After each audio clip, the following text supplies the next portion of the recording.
देखिए, हम सब के मन में जीवन के रहस्यों को जानने की बड़ी जिज्ञासा होती है और दो जिज्ञासा हर आदमी के मन में आम तौर पे होती है। पहली जिज्ञासा कि हम पूर्व जन्म में क्या थे और दूसरी जिज्ञासा कि मरने के बाद क्या होता है। ये बड़ी कॉमन जिज्ञासा है। ज्योतिष इन दोनों जिज्ञासाओं का समाधान कर सकता है और आज हम आपको बता रहे हैं कि केवल राहु की पोजीशनिंग को, राहु की स्थिति को देख करके एक ब्रीफ जानकारी, एक सामान्य जानकारी आप अपने पूर्व जन्म की जान सकते हैं। तो पहले यही जानते हैं कि राहु का पूर्व जन्म से, पूर्वजों से, पितरों से क्या संबंध है। देखिए, राहु की जो गणना है वो सूर्य और चंद्रमा के आधार पर की जाती है। राहु का कोई भौतिक अस्तित्व नहीं है, आकाश में आपको राहु नहीं दिखेगा। सूर्य का जो परिक्रमा पाथ है, चंद्रमा जहां जहां उसको काटता है, वो राहु और केतु होते हैं। तो सूर्य चंद्रमा के आपसी संबंध से राहु बनता है। सूर्य प्राण है, चंद्रमा मन है और राहु जो है इसी मन और प्राण का रहस्य है। हर जीवन में आपका जो मन है वो आत्मा के साथ जुड़ करके अलग अलग जन्म लेता है और ये बात बताता है राहु। राहु का जो सहयोगी है केतु, ये मुक्ति और मोक्ष का द्वार खोल सकता है। राहु धार्मिकता की तरफ ले जा सकता है अगर बेहतर है, और केतु मुक्ति की तरफ ले जा सकता है। राहु जीवन के तमाम ज्ञात और अज्ञात रहस्य को खोल सकता है, इसीलिए इसको रहस्यमयी ग्रह कहा जाता है। पूर्व जन्म से किस तरह के कर्म और किस तरह के संस्कार आप लेकर आए हैं और जीवन पर उसका कैसा प्रभाव होगा, ये बात राहु से आप जान सकते हैं। राहु को बड़ा डीपली एनालिसिस करना होता है। राहु किस राशि में बैठा, किस ग्रह के साथ बैठा, किसकी दृष्टि है, किस नक्षत्र में है और डिग्री वाइज किस ग्रह के क्लोज है। इतनी तमाम चीजों को समझकर आप एग्जैक्टली जान सकते हैं कि पूर्व जन्म की मोटी मोटी स्थिति क्या है। राहु का पूर्व जन्म में क्या संबंध था, वर्तमान जन्म में क्या संबंध है, ये समझ करके आप अज्ञात बाधाओं से मुक्ति पा सकते हैं। आपने बहुत सारे लोगों से सुना होगा कि तुम्हारी कुंडली में पितृदोष है, तुम्हारी कुंडली में काल सर्प दोष है। देखिए, पितृदोष, काल सर्प दोष कोई नई चीज नहीं है। राहु के दोष का ही आप अलग अलग नाम रखते जाइए, लेकिन ये खेल सारा जो है वो दरअसल राहु का है। अगर आप राहु को समझ लें तो सीधे कह दें कि समस्या राहु की है, बेवजह उसको पितृदोष और काल सर्प दोष का नाम देने की आवश्यकता नहीं है। देखिए, मोटे तौर पर कुंडली देख करके आप ये देखिए कि राहु कुंडली के किस भाव में है, किस खाने में बैठा है। जिस भाव में, जिस खाने में बैठा है, उसके हिसाब से एक अनुमान आप लगा सकते हैं कि पूर्व जन्म की प्रमुख बात क्या है। तो पहले जानते हैं कि पहले जो 6 भाव हैं, पहले जो 6 खाने हैं, उनमें राहु के बैठने का प्रभाव क्या है।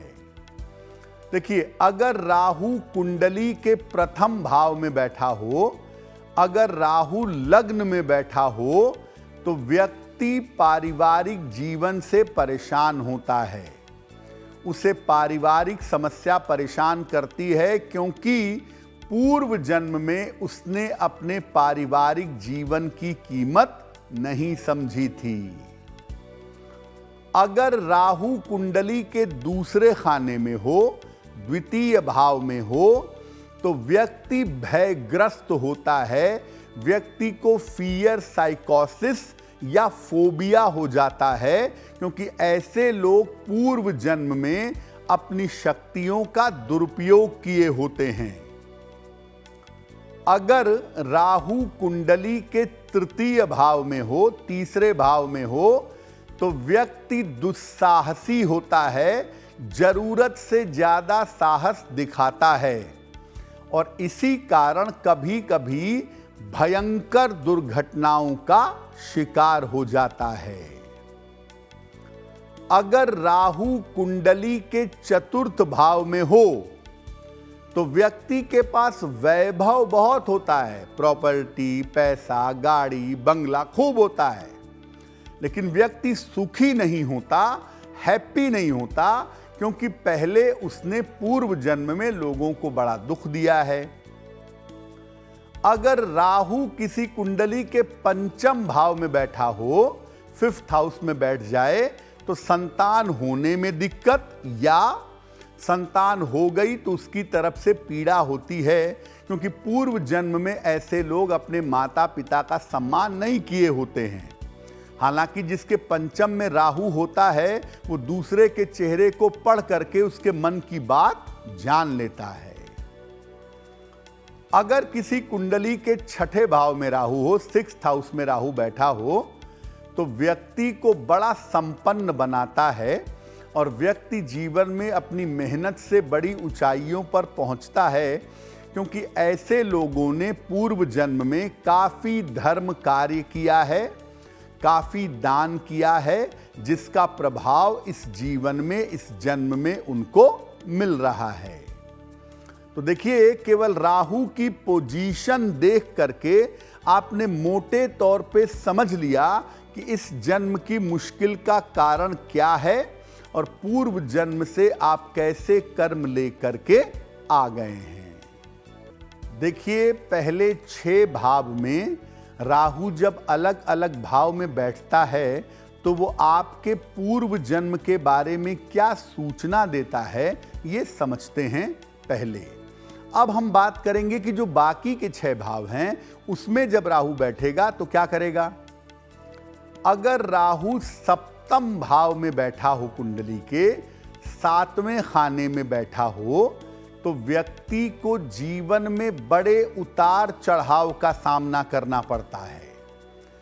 और इसका कारण ये होता है कि ऐसे लोग पूर्व जन्म में धन और संपत्ति की कीमत नहीं समझे थे। इस जीवन में ये मुश्किल इनको परेशान करती है। हालांकि सप्तम में राहु बैठा हो तो आदमी विजातीय, इंटरकास्ट या इंटर रिलीजियस या विचित्र तरह की शादी करता है, ऐसा भी देखा गया है।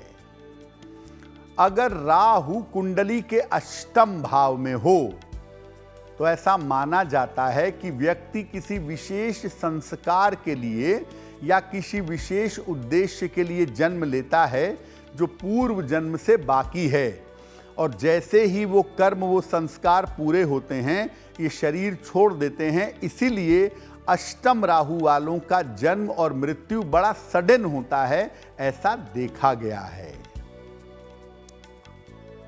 सामान्य स्थितियों में अगर राहु नवम भाव में हो, 9th हाउस में हो, तो नवम भाव का राहु अच्छा नहीं होता। व्यक्ति धर्म भ्रष्ट होता है, भाग्य साथ नहीं देता, क्योंकि पूर्व जन्म में भी धर्म का पालन नहीं किया और इस जन्म में भी धर्म का पालन नहीं करते हैं, तो धीरे धीरे धीरे धीरे डाउनफॉल हो जाता है, पतन हो जाता है। ऐसे लोग पूर्व जन्म में और इस जन्म में अपने लिए, समाज के लिए समस्या पैदा करते हैं और किसी एक रास्ते पर सही तरीके से नहीं चलते। अगर राहु दशम भाव में है, 10th हाउस में है, तो ये व्यक्ति को बड़ी ऊंचाइयों पर पहुंचाता है, बहुत हाइट देता है। आदमी अपने करियर में शानदार सफलता पाता है, लेकिन पारिवारिक सुख उसको नहीं मिलता, क्योंकि इन लोगों ने जीवन में कोई अच्छा पद पाने की, अच्छा करियर बनाने की कामना की होती है, जो इनको मिल जाता है, लेकिन फैमिली लाइफ इनकी पूरी तरह से बेहतर नहीं होती है।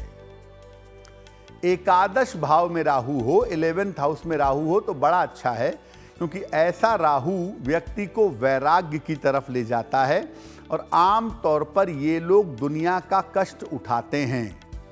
ये लोग दुनिया का कष्ट उठाने का संकल्प लेते हैं, दूसरों की सेवा सहायता करते हैं और अगर सही समय पर ईश्वर की कृपा मिले तो ये वैराग्य के मार्ग में बहुत ऊंचाई पर जाते हैं। द्वादश भाव का जो राहु है ये व्यक्ति को दुर्गुण और कुमार्ग पर ले जा सकता है, यानी गलत रास्ते पर, गलत आदतों पर, गलत चरित्र पर ले जाता है और ये संस्कार पूर्व जन्म से उसके अंदर होते हैं। द्वादश का राहु जब होता है कुंडली में तो ऐसा देखा गया है कि ये लोग अगर अपने घर से दूर चले जाएं, अपने नेटिव प्लेस से दूर जा कर के बसने का प्रयास करें तो जीवन में बड़ी और विशेष सफलताएं प्राप्त करते हैं। देखिए, पूर्व जन्म के कर्मों की छाया तो इस जन्म पर होती ही है। पूर्व जन्म के कर्म ही होते हैं कि आप किसी खास परिवार में जन्म लेते हैं, कोई खास गुण आपके अंदर आ जाता है या बिना किसी अपराध के किसी बड़ी बीमारी के शिकार हो जाते हैं। ये सारी छाया पूर्व जन्म की ही है। लेकिन अगर पूर्व जन्म की नकारात्मक छाया है आपके ऊपर, राहु आपका निगेटिव है जो पूर्व जन्म से निगेटिव चीजें इस जन्म में ला रहा है, तो क्या उपाय करना चाहिए? घर में एक तो कूड़ा कबाड़ इकट्ठा मत करिए। जो जूते चप्पल, जो कपड़े आप सालों से प्रयोग नहीं करते हैं उन्हें हटाइए। घर में कूड़ा कबाड़ इकट्ठा मत करिए, अनुपयोगी चीजें हटाते रहिए। ऐसे घर में रहिए जहां सूर्य का प्रकाश जरूर आता हो, थोड़ा ही आए लेकिन सूर्य का प्रकाश बड़ा चमत्कारी है भाई। अगर घर में थोड़ा सूर्य का प्रकाश आएगा, भले ही शीशे की सहायता से ही क्यों ना आता हो, तो ऐसी स्थिति में घर में पॉजिटिव एनर्जी, सकारात्मक ऊर्जा पैदा होगी। रोज सवेरे जल में गोमूत्र डालकर, एक ढक्कन गोमूत्र जल में डाल के स्नान करें। इससे राहु शांत होगा और जल में जरा सा गोमूत्र डालकर स्नान करने से त्वचा की समस्या भी दूर होती है। सुबह ब्रश करने के बाद 2 पत्ते तुलसी के अगर आप खाएं तो आपके लिए और भी अच्छा होगा। चंदन का या तो तिलक लगाएं नियमित रूप से या चंदन की सुगंध का प्रयोग करें। चंदन की सुगंध का प्रयोग करना या चंदन का तिलक लगाना बड़ा शानदार उपाय है राहु को काउंटर करने के लिए। और रोज शाम को सूर्यास्त के बाद राहु के मंत्र का 108 बार जप करिएगा। ओम रांग राहवे नमः, ओम रांग राहवे नमः। इस मंत्र का रोज शाम को जप करिएगा। और साल में एक बार पितृ विसर्जन अमावस्या आती है, आश्विन कृष्ण अमावस्या को पितृ विसर्जन अमावस्या कहते हैं। इस दिन निर्धनों को अगर दोपहर के समय में आप भोजन कराएं तो निश्चित रूप से आपको लाभ होगा।